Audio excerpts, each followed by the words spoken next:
Hello, xin chào các bạn. Trong video hôm nay Tuấn sẽ hướng dẫn các bạn làm một cái video về phim hoạt hình dạng hành động giống như thế này ha. This city needs a protector. Stop, Brown Bear, you can't escape. Catch me if you can. You're forcing my hand. You're all so naive. So it was you all along. That's right, little duck.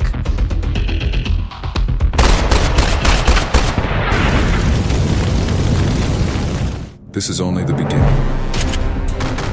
You won't succeed. Let's see.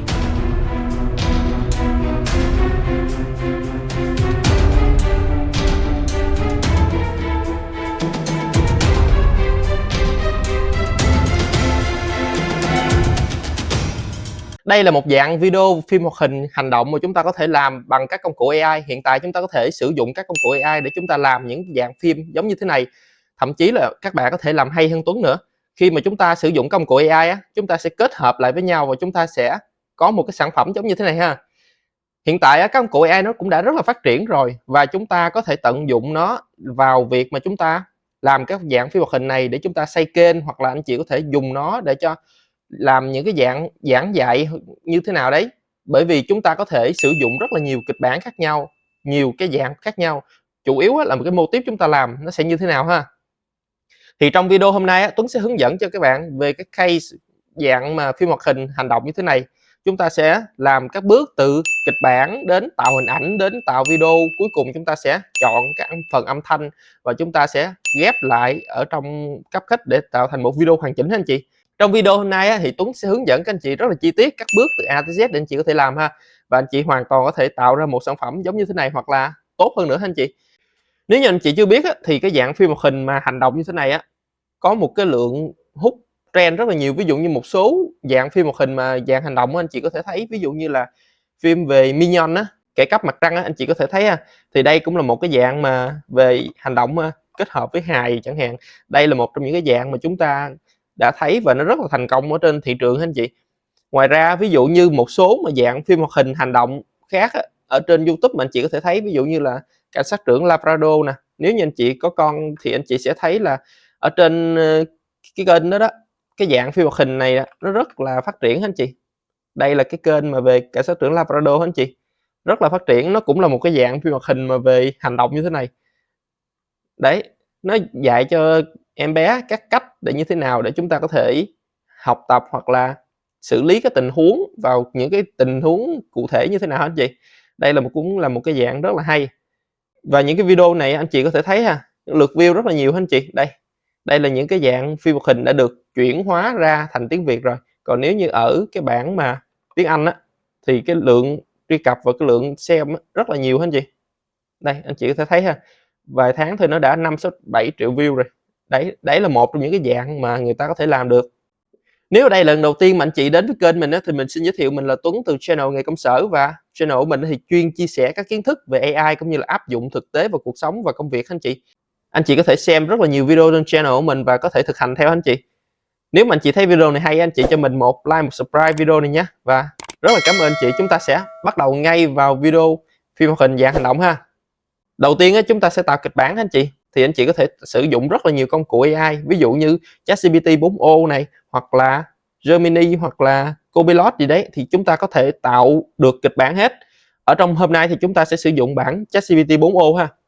Bản ChatGPT 4o nè, nếu mà anh chị sử dụng cái bản miễn phí của ChatGPT thì vẫn có thể sử dụng được. Tuy nhiên thì thời hạn và số lượng khi mà chúng ta sử dụng ở trong một ngày nó sẽ bị giới hạn ha. Còn nếu anh chị muốn nâng cao lên thì anh chị có thể upgrade vào cái gói Plus giống như tài khoản mình đây. Ở đây mình có một cái tấm hình, ví dụ như tấm hình này là tấm hình về chú vịt mình đã tạo ra được ha. Mình muốn xây dựng một cái kịch bản trailer cho một cái phim hoạt hình dài khoảng 30 giây, lấy cái nhân vật này làm nhân vật chính. Mình muốn cái kịch bản này thật là drama, kịch tính có các cảnh nổ súng bắn súng chẳng hạn.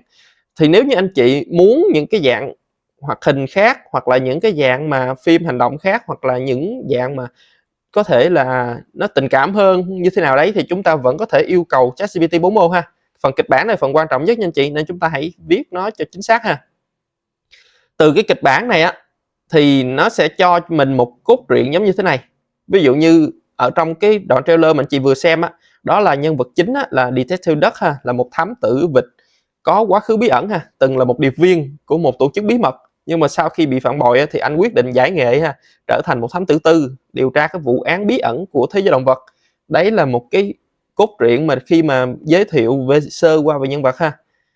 Thì trong cái phim này á, cái Detective Duck nè phát hiện ra một cái âm mưu nguy hiểm, đó có một cái băng đảng tội phạm khét tiếng ha, mà tên cáo cầm đầu gian xảo ha, tức là tên cáo là nhân vật phản diện đấy, lên kế hoạch chế tạo một loại vũ khí nè, hủy diệt hàng loạt nè ha. Đấy, thì nó sẽ ra cho mình một cái cốt truyện như thế này, để chúng ta hiểu qua trước được cái cốt truyện như thế nào, chúng ta mới có thể làm được cái dạng video đấy. Bởi vì khi mà chúng ta làm dạng video á, thì chúng ta cần phải hiểu được cái video chúng ta nó làm về cái dạng gì, thì từ đó chúng ta mới xây dựng được những cái hình ảnh hoặc là những cái kịch bản hoặc là những cái phần âm thanh nó phù hợp anh chị. Rồi sau đó nó sẽ tiếp tục cho mình là một cái đoạn trailer như thế này, nó sẽ có phân ra cho mình các giây, ví dụ như từ 0-5 giây là mở đầu của cái thành phố nè, lúc này thì có âm thanh nó nặng nề ha, rồi có tiếng đốp xe và tiếng chiếc xe phanh gấp ha, rồi sau đó góc quay nó chuyển qua đến Detective Duck này nè, đấy, mặc áo vest ha, mũ đội và nhìn về phía xa, nhìn rất là ngầu hả anh chị. Sau đó tiếp tục những cái 5 giây tiếp theo á, thì nó sẽ tạo ra một cái dạng như là một cái vụ nổ lớn nè, ở một cái tòa nhà chọc trời nè ha, rồi Detective Duck này mới nhảy xuống từ tòa nhà đó, trong tay thì có cầm những cái khẩu súng laser ha, và có những cái lời thoại cực ngầu ha. Đấy, rồi những cái cảnh tiếp theo, ví dụ như cảnh rượt đuổi nè, ở trong video mình thấy á, là một cảnh rượt đuổi một con gấu nâu ha, nó là một đàn em rất thân thiết của sói xám ha. Thì ở đây cái cảnh rượt đuổi á là một chiếc mô tô nè, đấy, rồi các cảnh quay chậm ha, là Detective Duck sẽ bắn ra một viên đạn làm nổ tung cái chiếc mô tô chẳng hạn. Cuối cùng á, nó đối đầu với trùm tội phạm ha, đó là một cái tên cáo nguy hiểm ha. Tên cáo này thì đang chuẩn bị là phá hủy một cái tòa nhà anh chị. Ở trên này á, chúng ta có thấy một cái khung cảnh á, là một cái tòa nhà chọc trời bị phá hủy nè, tức là do tên cáo đó đó ha. Thì cái tên cáo này á, ở đây cái phân cảnh này á, nó sẽ có một cái đoạn là chạm mặt giữa Detective Duck và con cáo này ha, thì hai bên mới tiến hành đối thoại với nhau và sau đó thì đấu súng với nhau ha, ở trong cái nhà kho. Trong khi đấu súng á, thì nó xảy ra cái vụ nổ trong nhà kho anh chị, và Detective Duck mới lao ra khỏi vụ nổ. Đó là một trong những phân cảnh mà chúng ta đã thấy trong video đấy. Rồi cảnh cuối cùng á, là Detective Duck này đứng trên một tòa nhà và quan sát ha. Cuối cùng là cái đoạn mà về tiêu đề phía sau ha, và cái phần kết thúc của cái đoạn trailer này. Thì đấy là cái kịch bản cơ bản nhất về một cái đoạn phim hoạt hình. Giả sử như anh chị mà muốn tạo ra một cái phim hoạt hình mới, một kịch bản khác, thì chúng ta vẫn có thể tạo được anh chị. Sau khi mà mình đã có cái kịch bản này rồi á, thì mình sẽ bước tiếp theo đó là hãy tách cái cảnh này ra thành các hình ảnh thật là chi tiết ha. Ví dụ như trong đây á, ví dụ như cảnh ban đầu chúng ta sẽ thấy nè, có một cái thành phố trong u ám ha, âm thanh nặng nề nè, đó là một cái hình ảnh. Rồi cái tiếng lốp xe rít lên và một chiếc xe phanh gấp, đó là một cái hình ảnh, hai hình ảnh này đúng không? Rồi tiếp theo là góc quay chuyển đến Detective Duck và ánh mắt nghiêm nghị, mặc áo vest ha, đội mũ phớt này, thì đó là một hình ảnh nữa. Tức là trong cái phân cảnh đầu tiên nè, nó xuất hiện 3 hình ảnh. Theo như chúng ta phân tích thì sẽ xuất hiện 3 hình ảnh. Vì vậy chúng ta sẽ cần tất cả những hình ảnh như thế này để chúng ta có thể làm video. Càng nhiều hình ảnh á, chúng ta sẽ làm video chúng ta càng đẹp anh chị. Và cái sự mà chuyển hóa giữa các hình ảnh á, nó sẽ càng là lưu loát và nó càng mượt mà ha. Nếu mà chúng ta làm ít hình ảnh quá thì cái tình tiết trong cái truyện của chúng ta nó sẽ diễn ra rất là gấp ha. Có thể là mới cái cảnh này xong rồi đến cái cảnh khác rồi, thì đôi khi người xem á, họ sẽ không hiểu được cái tình tiết nó là như thế nào anh chị. Nên chúng ta càng làm nhiều hình ảnh càng tốt. Tuy nhiên á, nếu như chúng ta làm càng nhiều hình ảnh á, thì chúng ta sẽ tốn thời gian nhiều hơn, bù lại thì kết quả chúng ta sẽ đạt được nhiều hơn ha. Thì mình sẽ yêu cầu ChatGPT 4o sẽ bóc tách những cái hình ảnh này thành các phân cảnh ha, mô tả bằng tiếng Anh ha, rồi sau đó nó vẽ hình cho mình luôn. Thì đây là một trong những lý do tại sao mà mình sử dụng ChatGPT 4o để mình tạo những cái dạng kịch bản như phim này, phim ảnh hoặc là dạng phim hoạt hình như thế này á. Bởi vì á, trong ChatGPT 4o không những nó viết được nội dung mà nó còn tạo được hình ảnh nữa, và nó tạo được hình ảnh trong cái luồng ảnh xuyên suốt luôn. Ví dụ như anh chị có thể thấy ha, ở đây mình chỉ yêu cầu một câu lệnh gì thôi, thì ở đây á, nó đã tạo ra cái hình ảnh đầu tiên cho mình nè. Tức là hình ảnh mà chú vịt này đứng ở trong một cái khung cảnh của một thành phố khá là tối tăm ha. Thì sau đó nó lại tiếp tục nó tạo cho mình những cái hình ảnh khác. Ví dụ như anh chị có thể thấy ở đây ha, đấy, nó sẽ tạo ra cho chúng ta những hình ảnh khác chẳng hạn. Thì ở trong ChatGPT 4o nó có khả năng rất là tốt trong cái việc mà chỉ cần gõ một câu lệnh thôi, nó đã tạo ra hàng loạt hình ảnh như vậy cho chúng ta rồi anh chị. Các công cụ AI khác mà chatbot á, thì nó cũng khó có thể nào mà tạo liên tục như vậy cho chúng ta ha. Đấy, ở đây chúng ta sẽ có một số phân cảnh như thế này. Ví dụ như cảnh đầu tiên á, là cảnh detector đất nè, đứng ở trong một cái thành phố nè. Sau đó là cái cảnh mà bắn súng nè ha, cảnh rượt đuổi. Đôi khi ở trong đây một số hình ảnh á, mình sẽ thấy nó chưa hợp lý đâu, thì một chút nữa mình sẽ chỉnh lại sau ở phần phía dưới ha. Rồi, đây là cái cảnh mà hai bên chạm mặt vào nhau ha. Và đây là cái cảnh mà detector đất đi ra khỏi cái nhà kho ha, thoát ra khỏi nhà kho đám than đang cháy ha. Đây là cảnh mà đang đứng ở trên cái tòa nhà để mà suy ngẫm ha. Đấy là một số hình ảnh ví dụ như thế này. Nhưng mà mình thấy nó có vẻ là nó hơi bị thiếu đúng không? Bởi vì nó chưa có chi tiết với nhau, và nguyên một đoạn trailer của mình 30 giây mà nó chỉ làm có 5 hình ảnh như thế này thì nó rất là ít. Bởi vậy á, mình sẽ yêu cầu nó bổ sung thêm các hình ảnh khác trong cái cảnh quay cho nó thật là chi tiết anh chị. Ví dụ như mở đầu á, nó sẽ có hình ảnh mà về thành phố u ám trong đêm nhìn từ trên xuống á, nhìn flycam á, hoặc là cái hình ảnh một chiếc xe chạy đến phanh gấp. Đấy là những cái hình ảnh của cảnh đầu tiên. Rồi những cảnh thứ hai, ví dụ như hình ảnh cái tòa nhà nổ tung này, hoặc là hình ảnh detector đất đứng tại tòa nhà cầm 2 khẩu súng trong tay chẳng hạn. Tức là mình sẽ yêu cầu ChatGPT 4o nó thêm cho mình nhiều cái hình ảnh khác nhau, và mình sẽ đưa cho nó một vài ví dụ ở trong đây để cho nó hiểu được là mình cần thêm những hình ảnh gì. Thì mình chỉ đưa ra một vài cảnh đầu thôi, chứ mình không có cần phải đưa ra tất cả cảnh đâu. Sau đó ChatGPT 4o nó sẽ tiếp tục nó viết thêm cho mình, nó phân ra. Ví dụ cảnh đầu tiên nè, nó gồm có 2 hình ảnh này, cảnh thứ hai này nó sẽ tiếp tục 2 hình ảnh này, và cảnh thứ ba như vậy ha, tiếp tục cho đến cái cảnh cuối cùng. Sau khi mà nó viết xong á, nó tự động nó tạo hình ảnh luôn ha. Đây là những hình ảnh mà nó cần bổ sung vào trong cái từng phân cảnh này. Chúng ta sẽ sử dụng cái hình ảnh này kết hợp với những hình ảnh lúc đầu chúng ta tạo ở trên á, thì chúng ta sẽ ra được một cái bộ sưu tập về hình ảnh cho cái video này ha. Đấy, anh chị có thể thấy ha. Ví dụ như thế này, nó tạo ra được cái hình chiếc xe mà phanh gấp nè, hoặc là những cái cảnh mà nó bắn súng mà. Đôi khi nó sẽ tạo ra 2 hình ảnh như vậy cho chúng ta, để chúng ta có thể chọn được hình ảnh nào là hình ảnh thích hợp anh chị, hình ảnh nào là hình ảnh mà chúng ta muốn. Để một số phân cảnh khác rất là nhiều anh chị, ví dụ cảnh nổ tung nè, hoặc là cảnh thoát ra khỏi ha. Rồi sau đó ví dụ như khi mà anh chị xem ở trên đây á, nó còn thiếu cái phân cảnh nào mà chúng ta còn sót á, hoặc là ChatGPT vẽ mà còn sót á, thì chúng ta sẽ yêu cầu tiếp tục. Ví dụ như ở đây anh chị có thể thấy mà mình trích dẫn lại là vẽ hình ảnh tòa nhà chọc trời ha, vẽ ảnh này nè, tức là trong đây nó còn thiếu một cái cảnh như thế này chẳng hạn. Đây, ở trên đây cái kịch bản chúng ta, đây một cái tòa nhà chọc trời ha, đây anh chị thấy ha. Thì để mà vẽ hình ảnh nào thiếu á, rất là đơn giản thôi, chúng ta chỉ cần tô đen cái phần đó. Thì ở đây nó sẽ có một cái nút trích dẫn anh chị có thể thấy ha. Chúng ta chỉ cần nhấp vào đó và chúng ta sẽ yêu cầu viết ở trong đây, ví dụ như vẽ hình ảnh này, thì sau đó chúng ta chỉ cần gõ ra và nó sẽ cho chúng ta kết quả ha.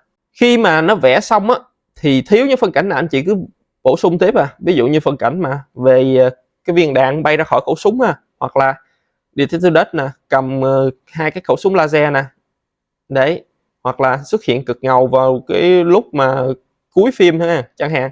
Rồi cái cảnh mà gấu nâu và cảnh sát này đang truy đuổi lẫn nhau ha. Đấy, có rất là nhiều phân cảnh anh chị. Ví dụ như chúng ta muốn cái phân cảnh mà tiếp theo của cái này á, là cái hình ảnh mà ghi lại cái cận cảnh gương mặt của detector đất nè, khi mà lái ô tô theo gấu nâu á, thì chúng ta sẽ vẽ tiếp hình ảnh này. Rồi những cái cảnh tiếp theo là những cái cảnh nổ tung nè ha, rồi cái cảnh mà detector đất bắn súng ha. ChatGPT 4o nó có thể hiểu cơ bản về kịch bản chúng ta rất tốt. Tuy nhiên á, khi mà nó tạo hình ảnh á, thì đôi khi những cái hình ảnh này nó sẽ bị thiếu.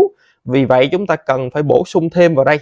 Giống như hồi nãy mình nói á, là càng nhiều hình ảnh thì chúng ta sẽ tạo ra cái video chúng ta càng tốt. Tuy nhiên á, nếu như anh chị mà sử dụng cái bản ChatGPT 4o mà bản miễn phí á, thì anh chị không có thể nào tạo được nhiều hình ảnh giống như mình ở trong đây đâu. Mà mỗi ngày á, nó chỉ cho anh chị tạo khoảng vài hình ảnh thôi, tầm 2-3 hình ảnh gì đấy thôi. Bởi vì bản miễn phí mà, thì nó phải có giới hạn. Còn bản Plus á, nếu mà anh chị sử dụng hiện tại á, thì nó cũng có giới hạn nhưng mà rất là nhiều. Anh chị có thể tạo được 80 hình ảnh trong vòng 3 tiếng đồng hồ, thì nó rất là nhiều rồi. Chúng ta sẽ sử dụng không khi nào hết đâu. Nên nếu mà chúng ta nhu cầu nhiều á, chúng ta sẽ tạo hình ảnh bằng cách là chúng ta nâng cấp lên bản trả phí ha. Như vậy thì có một cái giải pháp nào để cho chúng ta sử dụng miễn phí luôn hay không? Bởi vì đôi khi chúng ta sẽ xây kênh trước á, thì chúng ta sẽ không có cách nào mà chúng ta trả phí được 20 đô một tháng, nó cũng khá là nhiều cho một số anh chị chẳng hạn. Thì có một cái cách để mà chúng ta sử dụng, đó là ví dụ như khi mà nó bóc tách ra các phân cảnh như thế này đi, thì anh chị sẽ copy những cái hình ảnh này ha. Anh chị vào một cái trang web là Copilot Image, có thể là anh chị sẽ biết rồi ha. Anh chị sẽ đăng nhập một tài khoản vào đây. Đấy anh chị, ở trong tài khoản miễn phí á, thì mỗi ngày nó sẽ cho anh chị là tạo 15 hình ảnh ha. Và chúng ta chỉ cần copy những cái nội dung nào ở trong phần mà kịch bản này vào đây, chúng ta sẽ tạo trong đây. Anh chị có thể copy phần tiếng Việt, tiếng Anh gì cũng được hết, tại vì trong Copilot Image này họ sẽ hiểu được cả tiếng Việt, tiếng Anh ha. Chúng ta enter. Tuy nhiên á, ở trong Copilot Image anh chị có thể thấy ha, thì nó sẽ có một số cái hạn chế. Hạn chế thứ nhất anh chị có thể thấy trên màn hình đó là content này của mình bị block ha. Bởi vì sao? Một số cảnh liên quan đến bạo lực thì nó sẽ không cho phép anh chị tạo. Đấy, ví dụ như thế. Ví dụ như hình ảnh này nè, mình tạo nó có khả năng sẽ được ha. Đây, mình tạo cái hình ảnh này thì nó sẽ tạo được này. Còn cái hình ảnh lúc nãy á, mình yêu cầu á, nó không tạo được ha, bởi vì đó là những hình ảnh liên quan bạo lực. Thì đôi khi trong Copilot Image nó sẽ nhận định sai về cái hình ảnh ha. Đôi khi cái cảnh nó cũng không có gì gọi là bạo lực đâu, nhưng mà nó sẽ nhận định sai và nó tạo ra cho chúng ta một cái lỗi ha, và chúng ta không thể nào tạo được. Cái nhược điểm thứ hai ở trong Copilot Image á, đó là nó chỉ tạo được hình ảnh vuông thôi. Anh chị có thể thấy ha, khi mà mình copy cái nội dung vào đây á, dù là cái cách nào đi nữa thì nó chỉ tạo ra được cho anh chị hình ảnh vuông thôi anh chị, không thể nào tạo hình ảnh tỷ lệ khác được. Đấy, thì anh chị có thể thấy ha. Giả sử như chúng ta mà cần sử dụng những cái dạng mà reel hoặc là short á, ở trên YouTube hoặc là TikTok á, thì chúng ta có thể vào cái dạng vuông này, đặc biệt là tầm Instagram ha. Nhưng mà ở trên YouTube đôi khi chúng ta cần phải tạo hình ngang hoặc là tạo hình dọc kiểu như 9:16 á, thì dạng này nó sẽ khá là bất tiện cho chúng ta. Chỉ có một cách là khi mà chúng ta tạo xong chúng ta download về và bắt đầu chúng ta sẽ mở một phần mềm giống như Photoshop hoặc là Canva hoặc là cái gì đấy để chúng ta crop cái hình ảnh này lại thành tỷ lệ mà chúng ta mong muốn ha. Thì nó sẽ tốn cho anh chị một bước nữa. Tuy nhiên á, thì nó sẽ được một cái phần là miễn phí ở trong Copilot Image này ha anh chị. Đấy là cái cách mà chúng ta tạo ha. Chúng ta cứ copy lần lượt cái room vào đây thôi. Ví dụ như cái room này đi thì chúng ta sẽ copy vào. Đôi khi á, những cái dạng mà về hình ảnh về như thế này á, có một số từ mà nó khá là nhạy cảm á, ví dụ như là bắn hoặc là súng ống hoặc là cháy nổ gì đấy, thì đôi khi nó sẽ không tạo được cho anh chị đâu. Đấy ha. Đôi khi thì nó vẫn có thể tạo được. Đấy, chúng ta cứ copy lần lượt vào đây và nó sẽ tạo ra cho chúng ta hình ảnh ha. Thì đây là một cái giải pháp để anh chị có thể thay thế ChatGPT 4o để trong cái việc mà tạo hình ảnh này. Đấy, đó là một cái giải pháp anh chị. Chúng ta có thể sử dụng thay thế là Copilot Image. Ngoài ra chúng ta cũng có một số cái nền tảng khác để tạo hình ảnh miễn phí, có thể là Leonardo chẳng hạn, thì đó cũng là một trong những cái nền tảng miễn phí anh chị. Đây, ví dụ nó tạo hình ảnh như thế này cho mình ha. Đấy. Rồi, chúng ta tiếp tục vào cái việc tạo hình ảnh như thế này ha. Đến khi nào mà nó tạo ra hết tất cả những hình ảnh chúng ta mong muốn ha. Ví dụ như đây á, nó sẽ có cái hình ảnh mà Detector Dust nè, rút súng chĩa ra phía trước nè. Đấy, để mà tấn công vào tên cáo ấy. Hoặc là ở đây chúng ta cũng có thể thấy nè, các cảnh phân cảnh này ha. Đấy, rất là đẹp ha. Tên cáo này cầm súng nè và cười nhếch mép ha, chẳng hạn. Và tên cáo né cái đường đạn chẳng hạn. Detector Dust chạy ra khỏi nhà kho đang cháy ha. Đấy, một số cảnh như thế này. Anh chị cứ tạo ra thêm càng nhiều cảnh càng tốt anh chị. Ở trong bản ChatGPT 4o này mình sẽ làm thêm một cái bước nữa, đó là mình sẽ cần cái lời thoại của nhân vật. Bởi vì á, trong cái video chúng ta nó vẫn có phần nhạc nền này, phần hình ảnh và phần lời thoại, thì mình cần cái lời thoại nhân vật này, thì mình sẽ yêu cầu ChatGPT 4o là đưa ra cho mình các lời thoại của cái nhân vật này. Thì trong đây nó sẽ có những cái lời thoại của ví dụ như Detector Dust nè, hoặc là tên cáo nè ha. Thì nó sẽ có ví dụ như những cái lời thoại giống như thế này. Anh chị nếu mà muốn lời thoại mà tiếng Việt hoặc tiếng Anh hay gì đấy thì chúng ta vẫn có thể yêu cầu nó. Hoặc là khi mà chúng ta làm á, chúng ta thiếu những cái nhân vật nào thì chúng ta sẽ thêm vào trong đây. Ví dụ như khi mà Detector Dust á, rượt theo gấu nâu thì có thể là hai bên nó sẽ có cái lời thoại chẳng hạn. Cái lời thoại mà Detector Dust yêu cầu gấu nâu nó dừng lại chẳng hạn đó. Đấy, thì nó sẽ có một số cái lời thoại giống như thế này ha. Đó, thì đấy là một số cái dạng mà chúng ta tạo trong ChatGPT 4o. Khi mà chúng ta sử dụng trong ChatGPT 4o nè, nó thiếu cái gì thì chúng ta cứ yêu cầu thêm. Chúng ta đừng có bị bó buộc bởi một cái công thức tạo room hay là công thức gì hết, đừng có bó buộc vào cái việc đó ha. Mục đích cuối cùng chúng ta là có được cái thành phẩm, thì chúng ta thiếu những phần nào chúng ta sẽ yêu cầu nó tạo tiếp chúng ta ha. Khi mà chúng ta đã tạo xong trong đây á, thì nó sẽ có một cái số cái lời thoại giống như thế này. Đấy, Nếu như anh chị muốn chuyển sang tiếng Anh á, thì chúng ta sẽ đưa những cái lời thoại này và chúng ta yêu cầu nó chuyển sang tiếng Anh. Đây. Mình thì mình thích làm cái dạng mà tiếng Anh sau đó có cái sub tiếng Việt. Còn nếu mà anh chị muốn làm tiếng Việt luôn thì vẫn có thể thôi. Chúng ta vẫn có thể lựa chọn ha. Rồi sau đó khi mà trong cái video mình làm á, anh chị có thể thấy ha, ở cuối cùng của video nó có một cái phần gọi là Reddit phim ha. Thì Reddit này cái kiểu giống như là khi mà anh chị xem phim á, cuối cùng nó sẽ xuất hiện lên tên tác phẩm là gì, có đạo diễn là ai, quay phim là ai, kiểu vậy đó. Thì mình muốn làm một cái dạng vậy cho nó đẹp chẳng hạn, thì anh chị vẫn có thể yêu cầu ChatGPT 4o tạo một cái phần Reddit ở cuối phim ha. Thì cái phần Reddit này mình viết bằng tiếng Anh chẳng hạn, thì nó sẽ gồm có những cái phần giống như thế này. Đấy, anh chị có thể thấy ha. Nếu mà muốn tiếng Việt thì chúng ta phải viết như thế này. Đó, có thể là diễn viên là ai, đạo diễn là ai đấy, sản xuất kịch bản gì đấy, âm nhạc ha, hiệu ứng âm thanh chẳng hạn. Đấy. Đó là những cái bước chúng ta đã làm ở trong ChatGPT 4o. Sau khi mà chúng ta đã có tất cả hình ảnh á, thì chúng ta sẽ đưa hình ảnh đó vào trong một cái công cụ để mà chúng ta có thể chuyển hình ảnh đó trở thành video. Thì công cụ hôm nay chúng ta sử dụng đó là Curling AI ha anh chị. Đây, ví dụ như thế này. Chúng ta sẽ sử dụng ở trong Curling AI để chúng ta tạo ra những cái video. Thì ở đây chúng ta sẽ sử dụng tính năng là Image to Video ha. Hình ảnh đó chúng ta sẽ upload hình ảnh lên và câu room á, anh chị có thể viết lại ha. Anh chị có thể copy câu room ở trong cái hình ảnh mà chúng ta đã tạo ra được ở trong ChatGPT Plus nè. Đấy, chúng ta có thể copy câu room này lại, chúng ta đưa vào trong Curling AI ha. Sau đó chúng ta sẽ bấm Generate để chúng ta tạo ra ha. Đấy, mình sẽ làm lần lượt cho các hình ảnh như thế này. Đấy, anh chị có thể thấy ha. Đấy, có khá nhiều hình ảnh ha anh chị. Một số hình ảnh khi mà chúng ta chuyển bị lỗi á, thì chúng ta cần phải chuyển lại ha. Hoặc là chúng ta sử dụng cái tính năng là Professional Mode trong đây ha. Professional Mode đó, nó sẽ hiểu rất là rõ về câu room. Như mình nói trong cái video mà về Motion Brush và Professional Mode á, thì cái Professional Mode này nó hiểu rất rõ câu room. Ở đây mình sẽ demo cho anh chị xem nó hiểu rõ đến mức nào ha. Ví dụ ở đây là một cái phân cảnh về cái việc mà chạy của một con vịt ha. Ở đây hình ảnh đầu tiên á là Detector Dust nè, chạy ra khỏi đám cháy ha anh chị. Mình đã mô tả ở đây. Chúng ta sẽ thấy ha, ở đây chúng ta sử dụng cái Standard Mode và chúng ta chọn 5 giây. Chúng ta chỉ mất 10 Reddit thôi ha. Nhưng mà anh chị có thể thấy ha, hình ảnh này nó tạo ra như vậy. Kết quả chưa như những gì mình muốn. Tức là mình muốn là con vịt nó phải chạy, chứ không phải là nó chỉ cái phân cảnh nó quay như thế này. Đấy là khi mà chúng ta sử dụng trong Curling 1.0 và chúng ta sử dụng Standard Mode ha. Nhưng mà giờ mình sẽ cho anh chị thấy một cái phân cảnh như thế này. Thì đối với anh chị cái phân cảnh nào đẹp hơn? Đương nhiên là phân cảnh này nó sẽ đẹp hơn rất là nhiều rồi phải không? Vì sao ạ? Vì mình sử dụng cái tính năng Professional Mode ở trong Curling AI 1.5. Curling AI nó có hai phiên bản hiện tại á, là một phiên bản 1.0 và 1.5. Thì 1.0 á, nó có khả năng nó tạo được cái Motion Brush ở trong đây nè. Motion Brush nó có thể kiểm soát cái thành phần trong bức ảnh á. Ấy, có một cái video mình nói về cái đó rồi ha.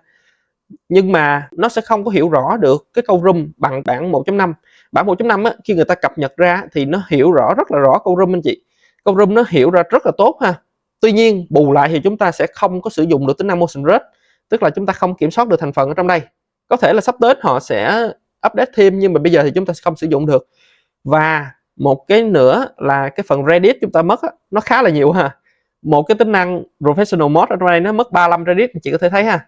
Trong khi mà chúng ta sử dụng cái bản 1.0 á, ở trong Standard Mode này thì nó chỉ mất 10 Reddit ha, tức là nó sẽ mất gấp 3.5 lần. Đấy, nhưng mà bù lại kết quả chúng ta có được đẹp hơn hẳn ha. Đấy là so sánh giữa cái tính năng mà 1.0 và 1.5 cũng như là Standard Mode và Professional Mode. Ở trong bản 1.5 này anh chị không có tạo được cái Standard Mode đâu, chúng ta chỉ tạo được cái Professional Mode rồi. Mà một khi mà chúng ta đã Professional Mode rồi á, thì chúng ta đâu có cần phải tạo trong Curling 1.0 đâu, bởi vì cái Professional Mode ở trong Curling 1.0 á và Professional Mode ở trong Curling 1.5 á, nó đều tốn 35 Reddit này, anh chị có thể thấy không? Đây 35 Reddit và dưới này cũng là 35 Reddit ha. Thì tại sao chúng ta lại phải sử dụng cái phiên bản thấp hơn nếu mà chúng ta lại tốn chung một cái chi phí? Đấy, thì chúng ta sẽ sử dụng phiên bản cao hơn ha, và nó hiểu rất là rõ câu room. Đây là một trong những ví dụ anh chị. Một số ví dụ khác, ví dụ như thế này. Ở trong đây có một cái phân cảnh là ví dụ Detector Dust nè, đuổi theo sói nâu ha. Anh chị sẽ thấy ở đây á, ví dụ như thế này. Phía dưới á, Detector Dust vẫn có cử động ha, nhưng mà nhìn nó khá là hài hước ha. Còn có gấu nâu này cảm giác là chỉ là cái hình ảnh nó di chuyển thôi anh chị. Cái bánh xe thì nó vẫn có di chuyển, nhưng mà cái hình ảnh gấu nâu này nhìn rất là chán ha. Đây là mình tạo ở trong cái bản 1.0 đây. Đó. Nhưng mà anh chị sẽ thấy nó khác hoàn toàn so với trong cái bản 1.5. Ở đây là cái bản 1.5 và Professional Mode đây.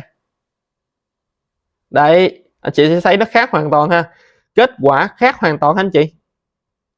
Lý do vì sao mà chúng ta cần phải tốn 35 Reddit để chúng ta tạo ha. Đó là một trong những cái việc mà chúng ta phải đánh đổi.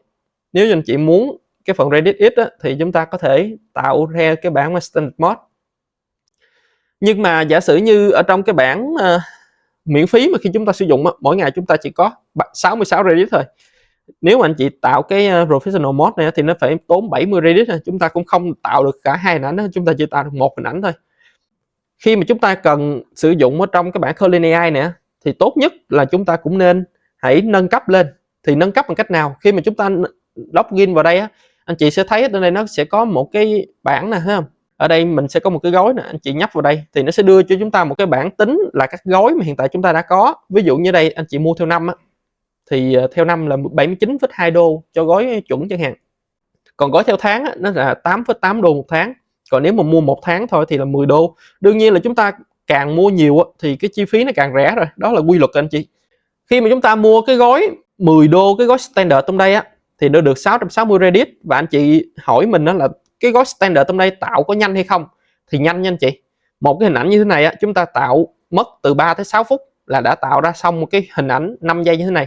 Đương nhiên là chúng ta tạo thì chúng ta đâu có tạo một hình ảnh sau đó chúng ta ngồi chúng ta đợi rồi tạo khác hình ảnh khác đâu, mà chúng ta sẽ nhập tất cả các room vào đây và mình sẽ cho Curling AI nó hoạt động cùng một lúc luôn, sau đó nó sẽ tạo ra cho chúng ta các kết quả ha.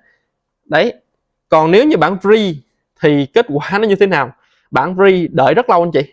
Bản free nếu mà anh chị sử dụng Curling AI nè, chúng ta có thể đợi tầm 3 ngày ha. Đấy, 3 ngày nó sẽ tạo ra xong cho chúng ta video 5 giây. Thì khi mà chúng ta làm video mà đợi thời gian như vậy thì thời gian chúng ta nó bị tuột mút, nó không có làm được cả cái video nữa ha. Thì nó rất là không có tốt cho chúng ta. Nếu như anh chị xác định chúng ta làm, chúng ta có thể kiếm tiền từ cái việc này thì đầu tư vào đây ha. Mình đầu tư tất cả các AI video từ Runway, từ Curling AI, mình đã đầu tư rất là nhiều trong đây ha.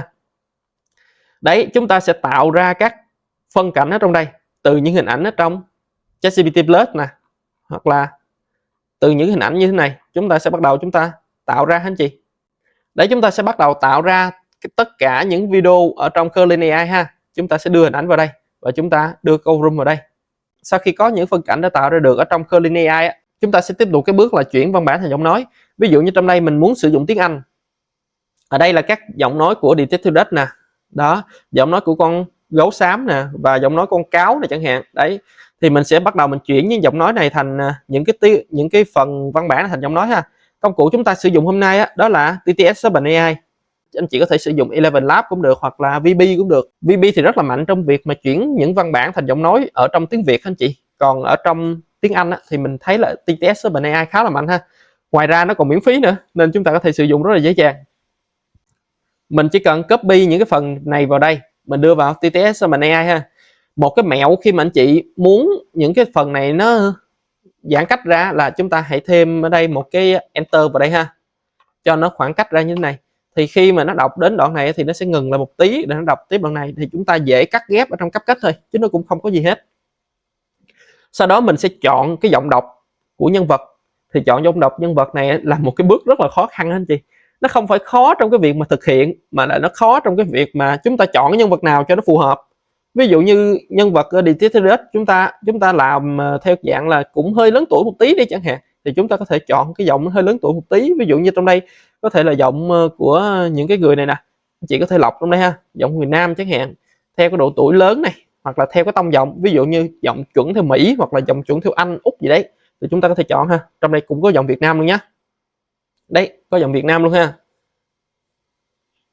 Đấy ha, một số giọng như thế này. Ví dụ mình chọn giọng theo Mỹ đi và giọng lớn tuổi một tí thì nó sẽ có một số giọng như thế này. Mình có thể nghe thử ha. Anh chị nhấp vào cái một sample nè, chúng ta nghe thử được. Nghe xong á, thì thấy cái nào mà có vẻ nó hợp lý, nó phù hợp với video chúng ta thì chúng ta sẽ bắt đầu đưa vào đây. Chúng ta raise speed vào đây ha. Chúng ta chỉ cần nhấp vào đây và kết quả nó sẽ đưa vào cái mục history chúng ta. Nên chị có thể thấy ha. Đây là một số giọng mà mình đã chuyển ra ở trong TTS OpenAI anh chị. Ví dụ như thế này, anh chị có thể nghe thử được ha. Click vào đây chúng ta có thể nghe. Xong giọng của Detective Duck rồi thì chúng ta sẽ tiếp tục giọng của Brown Bear ha. Thì chúng ta sẽ chọn một cái nhân vật khác, chẳng hạn chúng ta sẽ cần pass vào đây. chúng ta chọn một nhân vật khác, ví dụ như Robert cũng có thể là lớn tuổi một tí nhưng mà theo một cái tông giọng khác chẳng hạn, để cho nó khác biệt anh chị. Video chúng ta nó mới phù hợp, nó mới hấp dẫn được. Chứ nếu chúng ta sử dụng một giọng thì nghe nó chán lắm. Các nhân vật khác nhau thì phải giọng khác nhau. Của con sói thì chúng ta sẽ đưa vào đây. Đấy. Và chúng ta cũng sử dụng một cái giọng ha. Sau khi mà chúng ta đã chuyển tất cả những cái này rồi á, thì chúng ta download về ha. Đó là cái bước tiếp theo. Rồi chúng ta sẽ sang cái bước thứ 3, đó là chọn phần hiệu ứng âm thanh. Hiệu ứng âm thanh này là một cái bước mà rất là đau đầu anh chị. Bởi vì khi mà chúng ta làm á, thì chúng ta cũng rất là cần cái hiệu ứng âm thanh này, và chúng ta sẽ mất thời gian vào cái việc mà tìm hiệu ứng âm thanh rất là nhiều ha. Đôi khi video mình tạo mình mất gần phân nửa thời gian trong toàn bộ cái thời gian mà làm video á, cho cái việc mà chọn hiệu ứng âm thanh và chọn phần nhạc ha, cho nó phù hợp. Ví dụ như trong cái video này chúng ta sẽ có những cái dạng như là bắn súng nè, thì sẽ có tiếng súng nổ đấy, hoặc là cái tiếng mà xe chạy đến và phanh gấp á, thì chúng ta sẽ có cái tiếng phanh gấp và tiếng chạy xe, đúng không? Rồi cái phân cảnh mà ví dụ như Detective Death mà rượt theo con sói nâu đi, thì nó sẽ có cái tiếng động cơ của mô tô nè, đúng không? Cái tiếng còi của cảnh sát nè, đấy, hoặc là cái tiếng súng bắn nè, đấy, hoặc là cái tiếng kiểu như khi mà đạn bay đến thì sẽ có cái tiếng đạn bay ha. Rồi cái tiếng mà khi mà nó nổ như thế này thì có tiếng âm thanh nổ ha. Rất là nhiều thứ anh chị. Thì chúng ta sẽ tìm tất cả những cái nguồn âm thanh này ở đâu? Đó là một cái công cụ tên là, đó là một cái trang web tên là Pixabay và cái trang web tên là tiếng động.com. Đây, hai cái trang web này chúng ta sẽ kết hợp với nhau ha. Trong Pixabay á, thông thường mình sẽ sử dụng cái phần nhạc. Còn trong tiếng động.com thông thường mình sẽ dùng cái hiệu ứng âm nhạc, hiệu ứng âm thanh. Thì phần nhạc là gì? Phần nhạc là phần nhạc nền á, khi mà chúng ta chạy chúng ta nghe cái phần nhạc nền. Còn hiệu ứng âm thanh ví dụ như tiếng bắn súng nè, tiếng rơi vỡ của đồ vật nè, hoặc là những cái tiếng giống như tiếng nổ nè, hoặc là tiếng xe ô tô, tiếng còi xe, tiếng xe máy, tiếng mô tô, tiếng thắng gì đấy. Đấy thì tất cả mình sẽ dùng trong tiếng động.com. Ví dụ như trong đây Pixabay á, mình muốn dạng mà về nhạc đây, mình sẽ chọn phần đây nhạc và mình sẽ gõ một cái chữ là cinematic chẳng hạn. Cinematic có nghĩa là những cái dạng hình, những cái dạng âm thanh về phim ảnh á, thì anh chị có thể chọn trong đây ha. Ví dụ chúng ta có thể nghe rõ ha, nghe thử ha. Một cái mẹo chúng ta sử dụng á, là chúng ta đừng có nên nghe nhiều quá anh chị. Bởi vì đôi khi á, mình nghe cái bài này nó hợp lý rồi, mình nghe bài khác nó lại hợp lý hơn nữa, rồi một cái bài khác nó lại hợp lý hơn cái bài cũ nữa, thì nó tốn rất là nhiều thời gian anh chị. Nếu mà chúng ta chỉ cần một cái nhận phần mà chúng ta làm cái phần nhạc nền á, mình bị vấn đề này rất là nhiều lần. Đó là đôi khi mình nghe cái bài nhạc, mình nghe nhiều bài nhạc á, thì mình cũng không biết mình chọn bài nào. Thì anh chị cứ nên là nghe một vài bài nhạc thôi. Khi nào mà gặp một cái bài nhạc hợp lý rồi, chúng ta nên dừng lại và chúng ta sử dụng bài nhạc đó ha, đỡ tốn thời gian cho anh chị rất là nhiều. Chúng ta chỉ cần nghe trong đây ha, và chúng ta sẽ lấy. Rồi ở trong cái phần mà tiếng động.com nè, chúng ta tìm được rất là nhiều âm thanh quý vị. Ví dụ như là tiếng đạn bay nè, hoặc là kiểu như là tiếng, anh chị cần cái gì anh chị cứ gõ cái tiếng Việt ở đây ha. Ví dụ như tiếng ô tô chạy nè, đây anh chị sẽ thấy ha, nó sẽ có rất là nhiều ha. Ví dụ tiếng ô tô chạy nè, hoặc là tiếng khởi động nè, tiếng lái xe trên đường nè chẳng hạn. Thì nó có rất là nhiều cái âm thanh như thế này. Ví dụ như mình cần cái tiếng ô tô chạy đây, mình nhấp vào đây. Đây anh chị có thể nghe thử ha. Sau khi mà nghe xong ok hết, anh chị sẽ download về. Đây, ở đây có một là download.mp3 nè ha, download cái file này về. Đây, rất đơn giản thôi ha. Rồi mình cần một cái số tiếng khác, ví dụ như tiếng súng nè, nổ nè. Đấy. Thì nó sẽ có ví dụ như gì? Đấy, tiếng súng bắn nè ha. Tiếng súng bắn thì nó cũng nhiều dạng, bắn 1 tiếng hoặc là bắn 2 tiếng hoặc là bắn liên tục chẳng hạn. Đấy, thì nó sẽ có nhiều dạng như vậy. Đấy. Đấy là mình làm về cái dạng mà phim hoạt hình hành động ha. Nếu mà anh chị làm những cái dạng khác thì chúng ta tìm những cái âm thanh nào khác nó phù hợp với chúng ta thôi. Đây là cái nguồn để chúng ta có thể tìm. Còn sử dụng như thế nào là tùy thuộc chúng ta ha. Khi mà chúng ta đã có tất cả những thành phần rồi á, bây giờ chúng ta đã có cái gì rồi? Hình ảnh đã chuyển thành video ở trong Clean AI chúng ta đã có rồi nè. Phần lời nói chúng ta đã có rồi nè ha. Phần âm nhạc chúng ta đã có rồi, hiệu ứng âm thanh chúng ta đã có rồi. Thì bây giờ bước cuối cùng là chúng ta sẽ điều chỉnh tất cả ở trong CapCut. Ví dụ như đây là cái soundtrack mà của cái video đó mình đã điều chỉnh trong CapCut anh chị sẽ thấy ha. Ở trong đây á, cái mục này là cái mục mà về những cái phần văn bản này, anh chị sẽ thấy ha. Khi mà nhân vật nói ra đến đâu thì nó xuất hiện đó. Thì để tạo cái này cũng rất đơn giản, anh chị vào cái phần là caption nè, chúng ta chọn cái phần ngôn ngữ ha. Ví dụ như ở trong đây cái lời thoại nhân vật mình đó, bằng tiếng Anh, mình nhấp vào đây tiếng Anh. Rồi mình muốn dịch sang cái gì, ví dụ như mình muốn xuất hiện đồng thời cả tiếng Anh tiếng Việt luôn, mình chọn vào đây tiếng Anh, mình nhấp vào đây bilingual caption ha, mình chọn đây là tiếng Việt, kéo xuống dưới mình chỉ cần nhấp vào generate thì nó sẽ xuất hiện cho anh chị hai cái phần. Một cái phần á là dịch theo cái sub của tiếng Anh, một phần nó là tự động nó dịch sang tiếng Việt luôn, khá là hay ha anh chị. Đây anh chị có thể thấy ha, ví dụ như phân cảnh này đi, mình sẽ hai cái này lại cho anh chị xem. Đấy, ở trong phân cảnh này nó sẽ có hai cái dạng nè, một cái ở trên á là cái tiếng Anh ha, và một cái dưới á là cái phần tiếng Việt ha anh chị. Đấy, anh chị có thể thấy ha. Nhưng mà ở trong CapCut này á, nó không có tốt ở trong cái việc mà dịch tiếng Việt cho lắm, đôi khi nó dịch tiếng Việt nghe rất là hài hước anh chị, nên chúng ta cần phải chỉnh lại. Thì chỉnh lại một cách nào đây? Cũng rất đơn giản thôi. Khi mà chúng ta cần chỉnh đâu thì chúng ta nhấp vào cái phần đó. Ví dụ như câu này là dừng gấu nâu, bạn không thể trốn thoát, nghe nó khá là hài hước ha, đang được đuổi như thế này nhưng mà nghe khá hài hước ha. Thì mình nhấp vào đây, mình sẽ thấy ở trên đây cái phần caption anh chị sẽ thấy ha, và ở đây có phần text nè, ở đây thì mình sửa cái phần này lại thôi. Ví dụ như dừng lại gấu nâu, ngươi không thể trốn thoát, đó thì mình sẽ gõ vào đây thôi, rất đơn giản thôi. Trong đây thì nó giống như là trong Word rồi, anh chị có thể sửa lại hoặc là viết hoa như thế nào đấy ha, cho nó phù hợp với cái video chúng ta ha. Đấy, đấy, cứ sửa rất là đơn giản trong đây. Rồi ở trong đây anh chị cũng có thể chọn phông, ví dụ như phông theo kiểu là nó cứng rắn, hoặc là cái kiểu giống như là phông theo kiểu cách điệu chẳng hạn, nó rất là nhiều phông ha, giống như trong Word thôi, chúng ta có thể điều chỉnh được. Rồi độ lớn chữ như thế nào, đây chúng ta có thể chọn chữ lớn chữ nhỏ gì đấy. Rồi ở đây nó cũng có cái dạng giống như là reset style nè, tức là cái caption đó nó sẽ xuất hiện theo dạng nào, ví dụ như có cái nền hay không, hay là cái chữ nó màu gì, cái viền nó màu gì chẳng hạn. Đấy, chúng ta cũng có thể chọn được ha, rất là đơn giản thôi. Ở trong này có rất là nhiều tùy chỉnh. CapCut là một cái phần mềm rất là dễ sử dụng anh chị, có rất là nhiều tùy chỉnh, anh chị có thể tùy chỉnh như thế nào phù hợp với thẩm mỹ của mình ha, phù hợp với nhu cầu của mình là được. Đấy, mình sẽ làm như thế này chẳng hạn. Đó, tất cả những cái phần nào mà chúng ta để sử dụng phần caption thì nó sẽ đi theo cái style đó hết ha. Ví dụ như có nền vàng thì sẽ nền vàng hết, nền vàng chữ đen chẳng hạn. Cái phần thứ hai này là cái phần về video mà chúng ta đã đưa ở trong Curly AI nè anh chị sẽ thấy ha.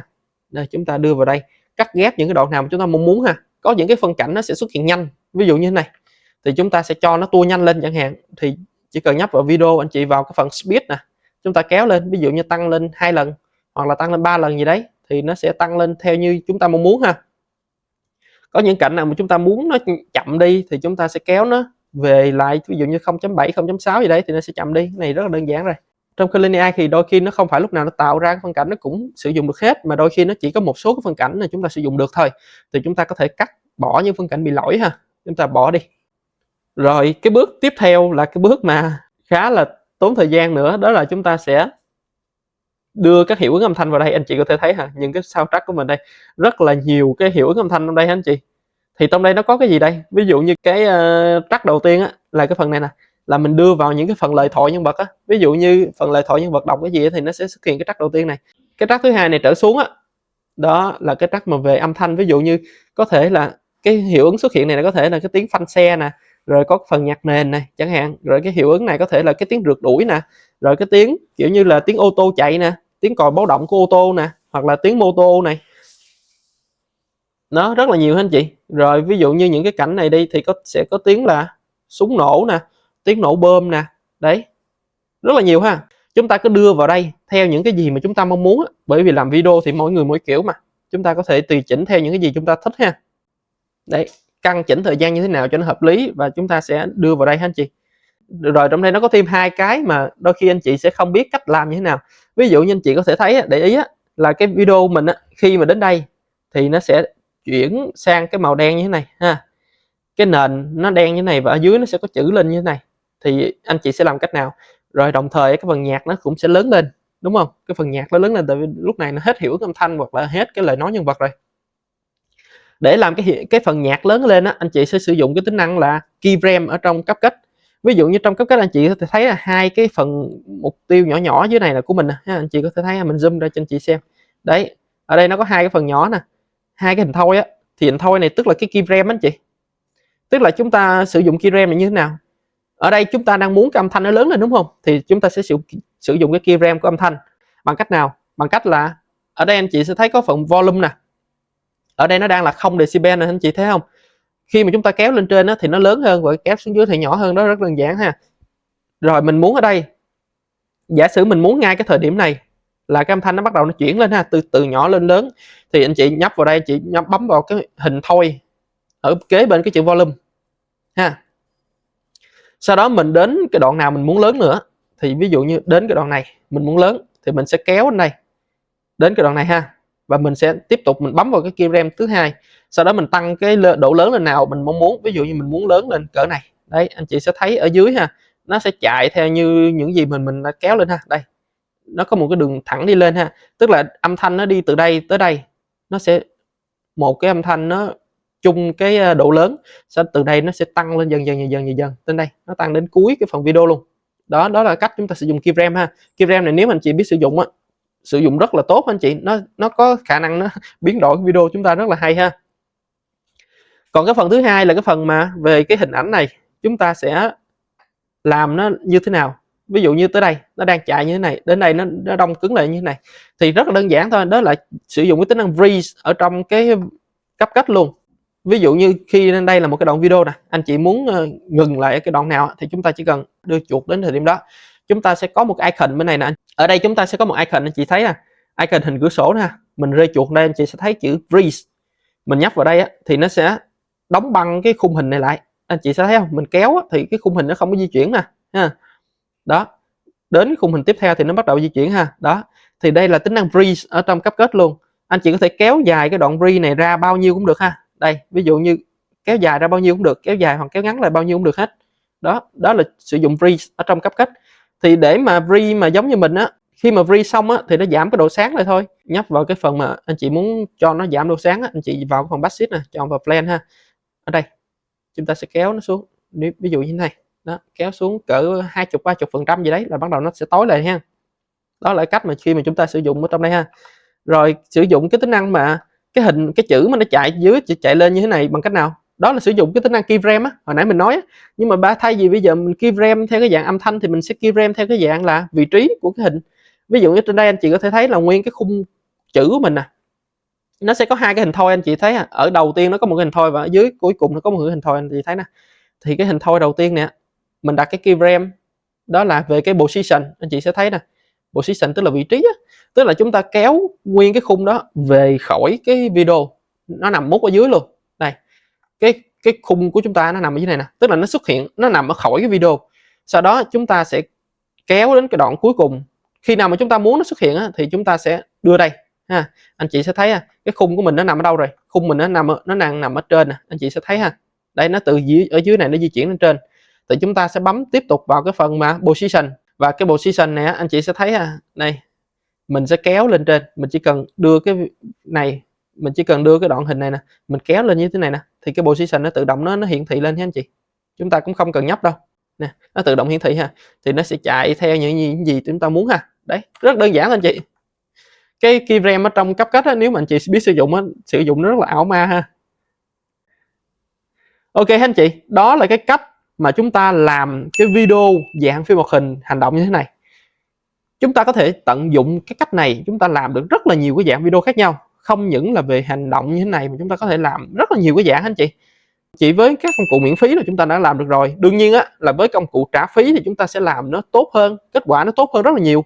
Còn công cụ miễn phí thì nó sẽ bị hạn chế khá là nhiều ha. Có thể là hạn chế về thời gian, có thể là hạn chế về cái việc là sử dụng cái tính năng, hoặc là hạn chế về cái việc mà hình ảnh nó không có đẹp chẳng hạn. Đấy, thì chúng ta sẽ sử dụng rất là nhiều ha. Và trong video này tôi cũng đã hướng dẫn cho anh chị rất là chi tiết các cách từ A tới Z để làm các video như thế này rồi anh chị. Thì anh chị ngần ngại gì mà không cho mình một like, một subscribe video này nhé, để anh chị có thể theo dõi những cái video tiếp theo trên channel Nghề Công Sở ha. Sắp tới mình sẽ cho ra một số video rất là độc đáo anh chị, có thể là anh chị sẽ khó có thể tìm được ở đâu ha. Chúng ta sẽ làm được những video rất là độc đáo anh chị. Nhớ like, subscribe nha. Mình cũng có một khóa e-learning về AI để chia sẻ cho anh chị các kiến thức về AI từ con số 0, từ không biết gì về AI, thậm chí là anh chị có thể không biết gì về tiếng Anh, chúng ta vẫn có thể làm được những cái video rất là hay anh chị. Đây chỉ là một trong những cái case study rất là cơ bản ở trong cái khóa e-learning chúng ta thôi, và chúng ta có thể vận dụng chúng ta làm những cái video khác nó chuyên nghiệp hơn, nó dạng TVC, hoặc là anh chị có thể làm những cái hình ảnh, những cái bài viết chuẩn SEO, anh chị có thể làm cho marketing, anh chị có thể tận dụng cho giáo dục, anh chị có thể sử dụng cho các lĩnh vực khác nhau, anh chị có thể xây kênh, chúng ta có thể sử dụng để mà kiếm tiền online hoặc là tiếp thị liên kết ha. Tất tần tật mọi thứ trong đó mình sẽ hướng dẫn ở trong khóa e-learning của mình. Và hiện tại tổng thời lượng của khóa e-learning của mình đã đạt gần 1.000 phút rồi. Và 1.000 phút video này rất là giá trị để chúng ta có thể học và chúng ta có thể làm theo thực tế anh chị. Không phải là chúng ta chỉ học cho biết đâu. Link khóa e-learning mình sẽ để ở dưới phần comment anh chị có thể đăng ký một tài khoản học thử nha. Và chúng ta có thể nâng cấp lên để mà chúng ta xem được toàn bộ video đó. Cũng như là những video sắp đến mình sẽ upload thêm, cũng như là những cái sự hỗ trợ từ mình khi mà anh chị làm những cái case study thực tế của anh chị gặp những vấn đề ha. Rất là hy vọng chúng ta sẽ gặp nhau trong khóa e-learning này anh chị. Và mình cũng sẽ hẹn gặp lại các anh chị trong khóa video tiếp theo của channel Nghề Công Sở. Bye bye anh chị.